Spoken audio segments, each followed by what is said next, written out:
Welcome, everyone, to Northwest Digital News in our special health broadcast here on Northwest Digital News. I'm Kevin Hunter with Kyle Torgeson, and coming to us live stream out of California, our health news contributor, Jody Summers. Hello. Thank you for joining us, Jody. And today, for the benefit of our viewing audience, you're going to hear about how cancer essentially spreads in the body. So talking about cancer spread, how the some information about the immune system and how it's related, types of inflammation, and then just kind of a follow-up action steps that you can take to go about dealing with this. So Jody, let's kick this off talking about cancer spread and how does this well-known disease spread in the human body? There was a brand new study that kind of spurred this conversation, and it's a very prestigious journal, just came out this month, although a lot of us have kind of known, like, this has been common, but not really shown in the scientific journals until just now. And it's out of the Nature Cell Biology. And in a nutshell, there's a study that has done pretty long-term. And here's the positive thing. It's not just a mouse study, which are done, many, but it's actually in people. And so this is what makes this different than so many others. So basically what it shows is cancer. It's specific to breast cancer. The study was women with breast cancer. Mm-hmm. So let's use this as an example, breast cancer. When you get a tumor, so a woman goes in for mammography or she finds a lump. And by the way, total side note here, which has nothing to do with the study, not all breast cancers are tumors. Some can be right underneath the skin, and they're kind of an inflammatory. So it's not, there's other things to look for besides just tumors, but the vast majority have a tumor associated. So there's different stages, and the tumor is stage 1, which means it has not spread at all. And people who have tumors and have them removed, and then, have a good immune system afterwards, generally have no problem. The problem lies is when that cancer spreads to other parts of the body. It's called metastasis, and I'm sure, anybody who we've known who has unfortunately passed away from cancer, probably 99% of the time more is because the cancer metastasized to other parts of the body. In this case, breast cancer, if it metastasizes to the liver or the lungs or whatever, is still breast cancer. It's just in the lungs. Breast cancer. So cancer is named by where it was originally started. Okay, so the dangerous part of cancer is the metastasis, stage 4, where it spreads all over the body. This study shows that, and see, there's so much to it that I'm going to try to so that it shows that our immune system is so intelligent that it can go to the original site, so the original tumor. Tumors produce inflammation, and our immune system is activated by inflammation. Correct. So let me give you an example. If you hit your hammer, a nail on your thumb, let me give you a different example. If you cut your thumb with a knife, okay, so now you're bleeding. Mm-hmm. It is that knife cut tells your body to send, it sends out cytokines, which spur on the immune system and activate it, bringing to the area swelling, inflammation is what we're talking about today. So that swelling is where it's inflamed. And that brings blood and oxygen and nutrients to the area to heal that acute cut and inflammation. If we didn't have that inflammation in our body, we would die from something as simple as a cut with a knife. So inflammation from the acute stage is really good. And so when you have a cancer tumor, it sends out, or this study shows that it sends out the ability for the body to identify that as inflammation and spurs on the immune system to protect that and kill other types of things. So when you get this one type of cancer, it doesn't spread. So now your immune system is stimulated. Maybe that's not the right word, but it is activated. So it can then identify and kill cancer that may spread. And that's what this study is showing, is that the inflammation from that tumor allows the immune system to be activated, which then prevents the cancer from spreading other places. So that's kind of that in a nutshell. It makes a lot of sense. An article quicker than that. Yeah. Yeah, it does make a lot of sense. And when you talk about metastatic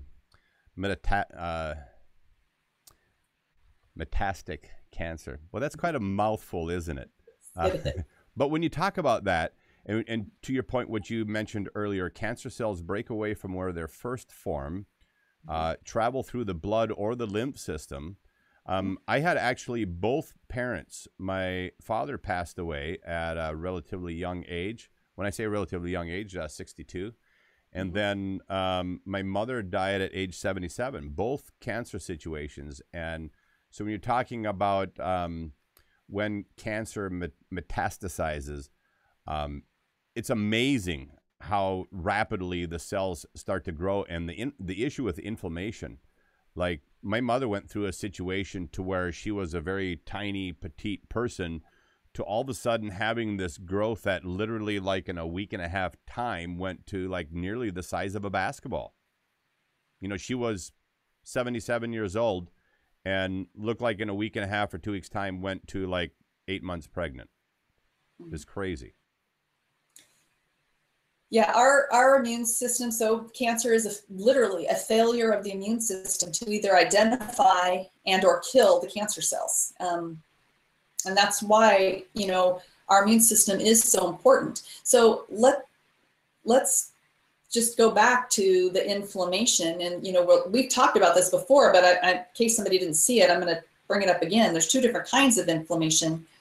One is acute, like we talked about with the cutting of the knife, right. Or a hammer on your thing, or your shin on the, this is a great example. So if you're walking and you hit the coffee table in your shin and, you know, it swells up or whatever, that can be acute. But if you continue every day to purposely 3 times a day, walk up to the coffee table and hit your shin, and now you're doing this for day after day, week after week, month after month, that acute knocking of the shin has now turned into chronic inflammation. And that is what we don't want. Because when your body has chronic inflammation all the time, a low-grade inflammation, it lessens the availability of the immune cells, which are limited. There's only so many the immune cells, and they all reside, well, the vast majority reside in the gut. We'll talk about that in a second.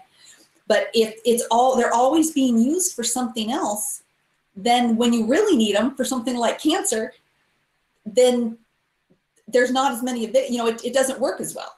And that is, you know, we're not really sure exactly how that works, the percentages and stuff, but you want to make sure that your immune system is strong and not overactivated by causing low-grade inflammation. And some of those low-grade inflammatory things can come from foods, medications, not taking care of yourself, you know, just all of those things. Hydrogenated oils, sugars, all cause low-grade inflammation. And if you look at even autoimmune, which is an overactive immune system, if your immune system's always responding to something, you have inflammation. So it all really does tie together. But you're right, when the immune system isn't working, cancer does take over very, very quickly.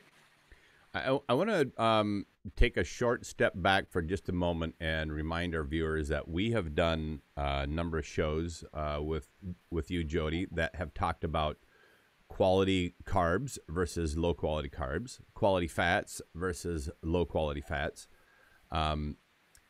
quality proteins versus low quality proteins. And one of the things that, and I'm curious what your comments are with regard to the carbs and the proteins, but at least one of the things that I'm aware of in the differences between low quality fats and high quality fats, that the high quality fats actually manage inflammation in the body, whereas low quality fats are actually one of the sources of inflammation in the body. Is that consistent with also the difference between high quality and low quality proteins and carbs? I'm curious to know.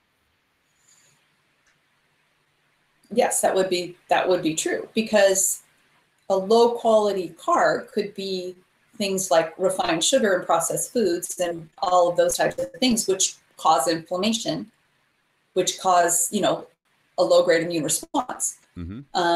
A high quality carb, like a vegetable, is not going to cause inflammation. So that would be true. And then a protein would be the same. I mean, it's, if your body, if it's low quality and it's not, well, a low quality protein might be a little bit different, but the fats are an absolute. I mean, there's such a relationship between low quality fats, like a trans fat or hydrogenated, partially hydrogenated oil, that causes inflammation, which causes an immune response, compared to a high quality fat, such as a good omega-3 or essential fatty acid, that actually reduces inflammation.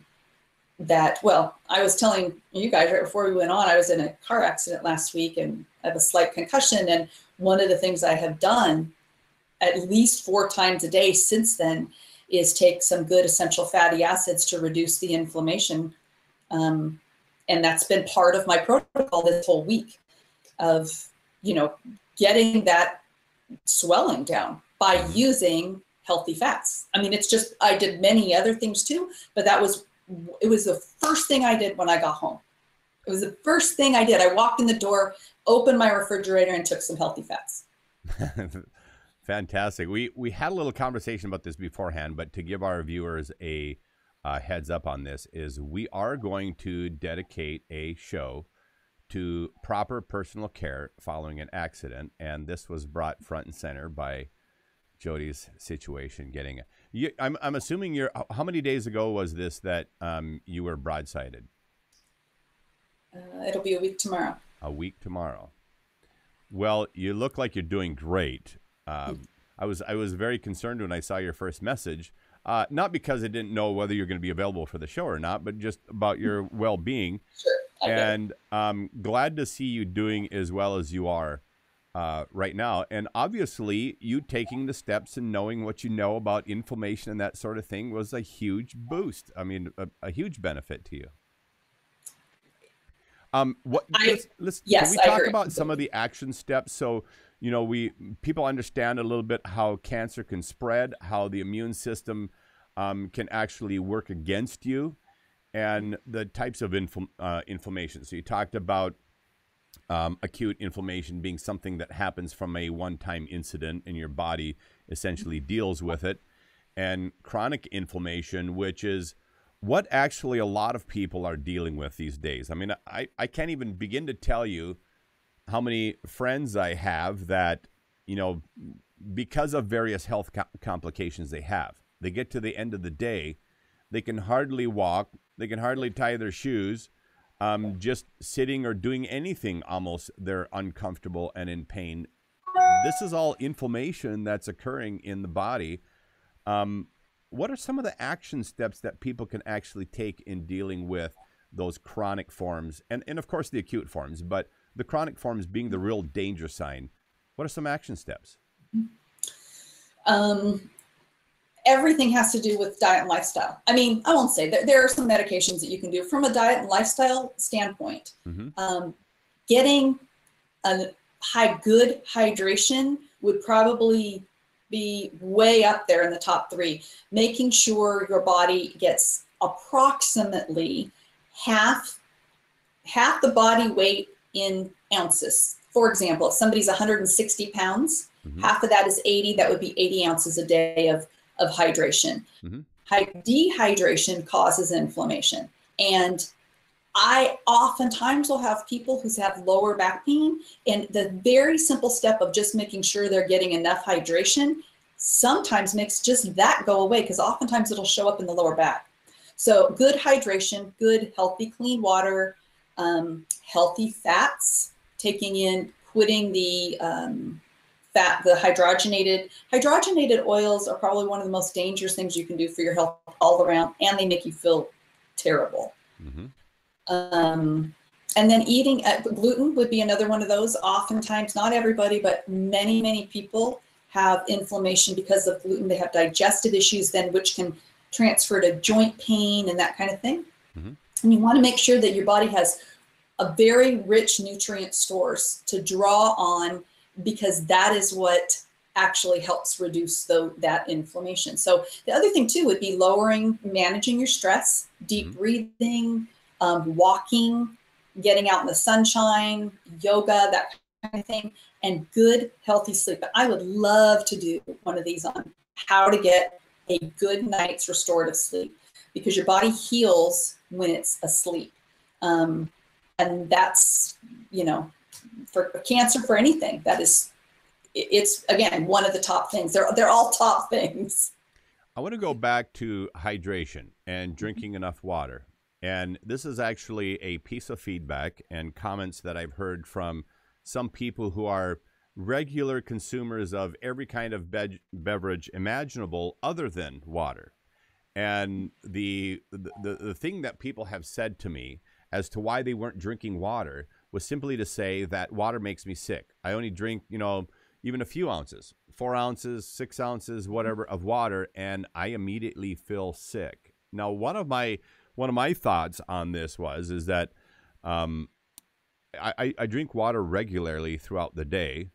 But one of the things that does sit on our kitchen counter, my wife does this all the time. She puts water on the kitchen counter, puts a little bit of apple cider vinegar in it.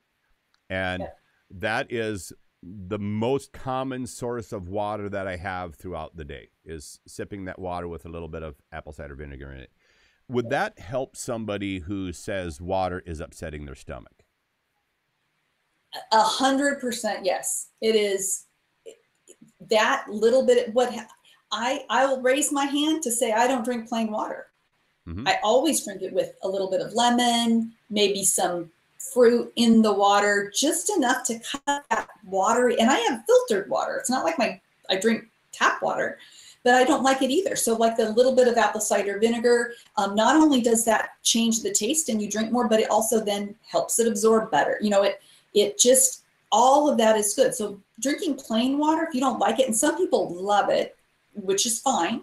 But if you don't, there is, make sure it's a good organic apple cider vinegar, because that has benefits of probiotics as well. Yep. Lemon, lime, orange, cranberry, cucumber, all of those things. So I was just telling Kyle to find an image of the good kinds of apple cider vinegar and throw it up on the screen so people know what we're talking about, because it's very easy to get the wrong stuff. And there are apple cider vinegars out there, or vinegars out there, that are more appropriate for household cleaning and that sort of thing, and not necessarily human consumption. So that's the one right there.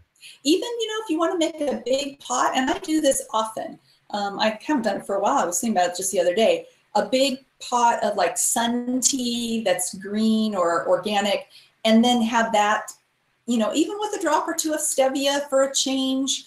But again, that is still, to me, considered hydration in water. If you're just having a tea bag in a big pot, or a little bit of, we're not talking here like a soda. That's not hydration. Right. Glass of wine. I mean, that would be lovely, but those are not, but a little bit of lemon or apple cider vinegar in water certainly counts as hydration. What's funny is when you're mentioning about pop doesn't count as a beverage or count as hydration. I have a friend of mine who drinks so much diet beverages that he only refers to his drinks as just simply aspartame. And he'll come around and, with his bottles of goodies, so to speak, and actually just even ask me, "Hey, would you like an aspartame? I got one here for you." People think there's so much emphasis on these dietary beverages and stuff like that. What are your thoughts on people who are choosing to use, I'll just go with aspartame, but a diet beverage as most of their hydration? Well, since we're on the topic of cancer, Mm-hmm. I'm going to answer that just like this. Aspartame changes the gut microbiome.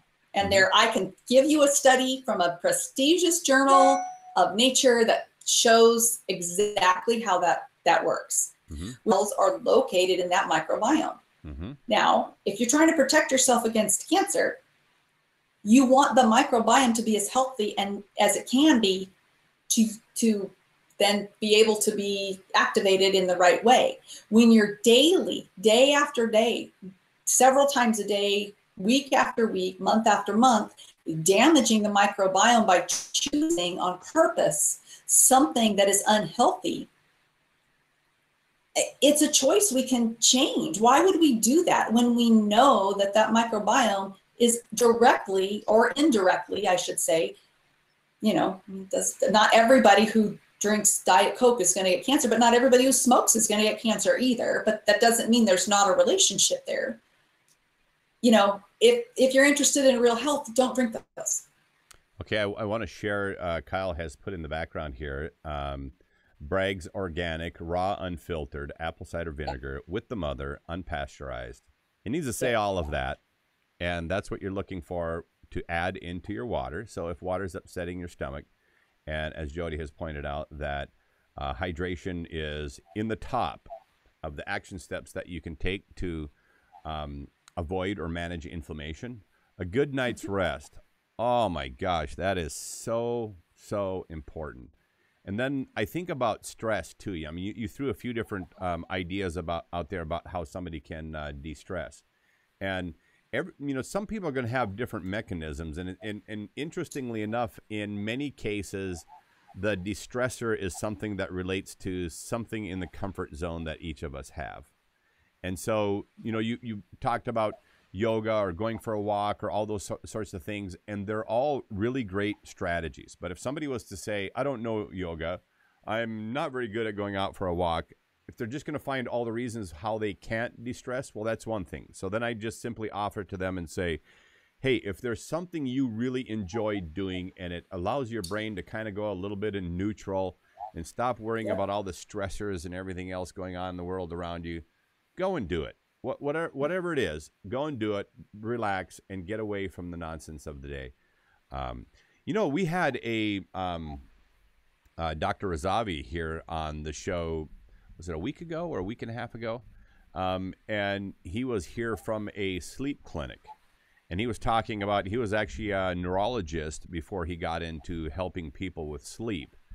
But he talked about the necessity of even de-stressing, in the evening, getting around something relaxing and that sort of thing, so that your mind can get away from that stress. So you're accomplishing two things by doing what he was suggesting: is getting yourself into a low stress environment as it heads in towards the evening, and kind of ramping down, and then preparing yourself for a good night's rest.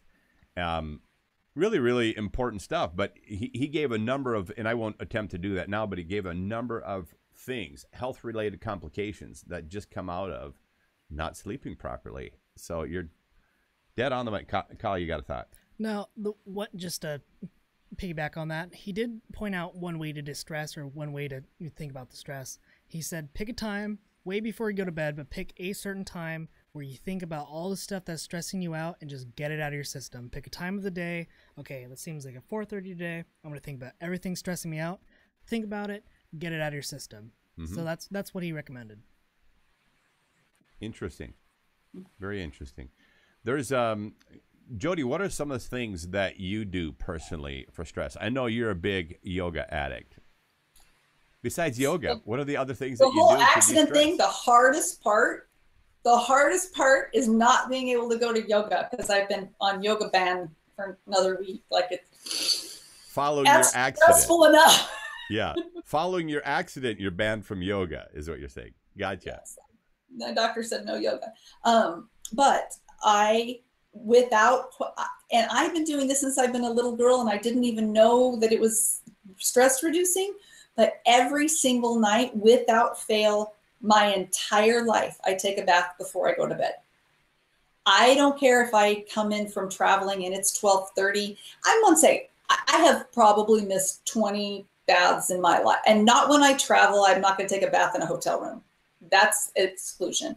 But at home, I don't care if it's midnight or 1 o'clock. And if that bath is only 5 minutes long, I put in hot water.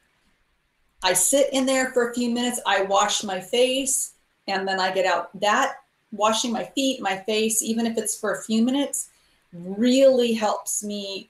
I'm asleep very, very quickly. So to me, that, and then sometimes I put in Epsom salts and candles and music and all, go the whole route. But that's a regular thing, whether it's 5 minutes or an hour. But I do try to walk, because that is the sunshine on the back of your eyes is so helpful.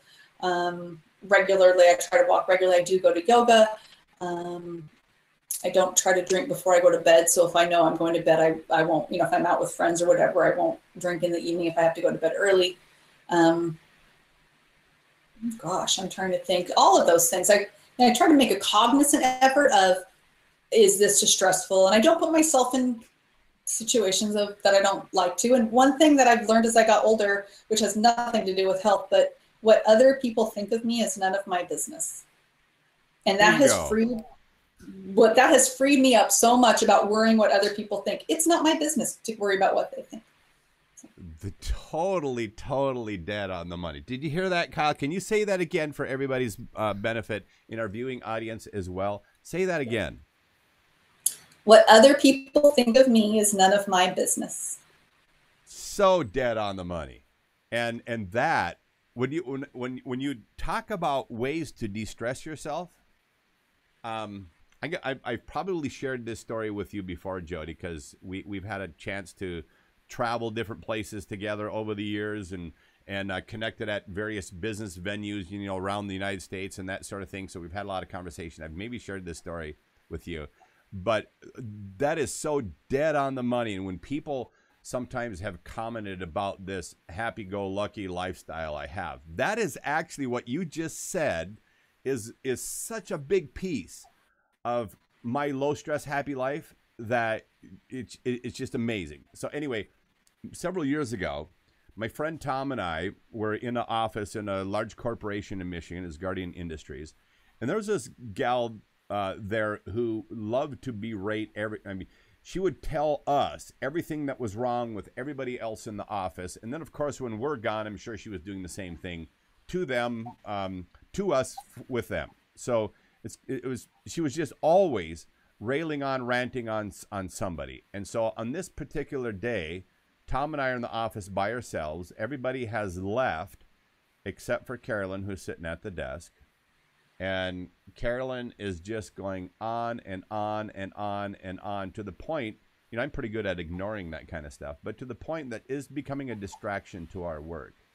And I finally stand up on my desk. There was cubicles in there, so she couldn't see us initially, but I finally stand up and I grab Tom by the elbow, make him stand up too, so she can see us there. And I said this as nicely as I could. I said, Carolyn, stop. Apparently, you have Tom and I confused with somebody who gives a shit about anything you just said. and she looked at me stunned, and then to my surprise, she starts laughing. She sat down in her chair and leaned back, and she laughed as hard. And then when she got all done, she goes, Kevin, that is positively the funniest thing anybody has ever said to me. And I added to that and said, and nothing has been more true. I actually really don't care about any of these bad things about these other people. And I frankly don't care what you might say about us when we leave either. It was just. But just the fact that you got her laughing, where she was complaining before, and then now that reduces stress in and of itself. So, just the fact that she acknowledged that this was funny helped her. And she probably didn't even recognize, because when you could get into that complaining mode so much, it's hard to get out. It's, I'm sure there are people who surround themselves and live their lives in an environment of drama and all that kind of stuff and worrying about what everybody else is saying or thinking or whatever. I actually had a legislator in studio here yesterday, and he was asking me a question relative to a given individual, and asked me, can't even remember what it was about specifically, but he had said, was telling me that this individual had said this or that or whatever else. And, there's always people that have, these little issues, whatever. And I had to stop him a few times and really pointedly say, I positively do not care. I have no interest whatsoever, and I positively do not care. And so I'm just not going to go there, and I really, frankly, don't care. So I'm really glad that somebody from a health perspective just shared that, because it is absolutely dead on the money to being happy and to being healthier. Because I got a little news flash for people around here who may not know Jody or may not know me. Jody and I are actually, what are we, 1 year or 2 years apart? We're very close to the same age. Mm-hmm. And I got a tip for people. That is not 30 years of age. Knowing how to de-stress, yeah, knowing how to de-stress and knowing how to take care of yourself does give you, and for the ladies in our audience, think about everything we just shared here today, and you can look as good as Jody Summers by understanding what she knows about de-stressing, health, the right kinds of foods that you're taking. It's all the magic to having quality life at no matter what age you are. And that is it. It is not one thing. It is not, oh my gosh, you need to follow this study about cancer because it's going to cure. It's the whole, there's no, well, I said a couple times, that's the top thing. There is no top thing. There's a lot of top things. There are a lot of things that are important. Building a house isn't all on one thing. I mean, it starts with the foundation, but even if your walls aren't good, if the roof isn't good, I mean, there's so many things that your body is built on that it's not just one thing, and it's not certainly not going to be a magic pharmaceutical drug if the rest is not in place. Mm-hmm. Yeah, totally dead on. And I think about the things that my wife and I have learned in our own personal health journey. And, you know, I look back 2 years ago, and sometimes I'm kind of blown away by how much we've learned just in the last 2 years. And then I think back 5 years, and, you know, there were people then who were asking us for advice or ideas and what we were doing then. And I think about 5 years ago and go, wow, have we like quadrupled or, you know, the information and stuff that we have relative to health? All of that simply makes me excited about how much more we're going to learn in the next year, 2 years, 3 years down the road, and how much better we can actually be. It just blows my mind and excites me to know, and that quality of life will only continue to get better as you learn more and get smarter about your health. And it's this, you're right, there is no one thing. And, you know, people can say, well, here's what are in the top 5 or the top 10, but I'd say, well, don't forget about number 15 and number 20, and number 50 actually counts too. They might be of lesser significance, but there's all these little pieces, and together they all matter. It's in a very similar kind of parallel. If you think of how many different functions and how many different things work when you put the key into the ignition of the car and the thing goes vroom and starts up and takes you down the road. So many systems working at the same time to make that journey possible. And that's exactly how human health is too. That is a great example. So it's exactly true. So, yep, there is no answer, but the immune system is a biggie, and it can be supported. So. Absolutely is. Well, we will include the links and your contact information on the show here as well for anybody interested in reaching out to Jody Summers. As you can tell, Jody is a wealth of knowledge as it pertains to health and wellness. As always, Jody, thanks for joining us here on NorthWest Digital News. A special thank you to all of our viewers who have tuned in today. On behalf of myself, Kevin Hunter, Kyle Torgeson, Jody Summers, who's joined us out of California. Thank you, everyone, for joining us. Till next time, take care.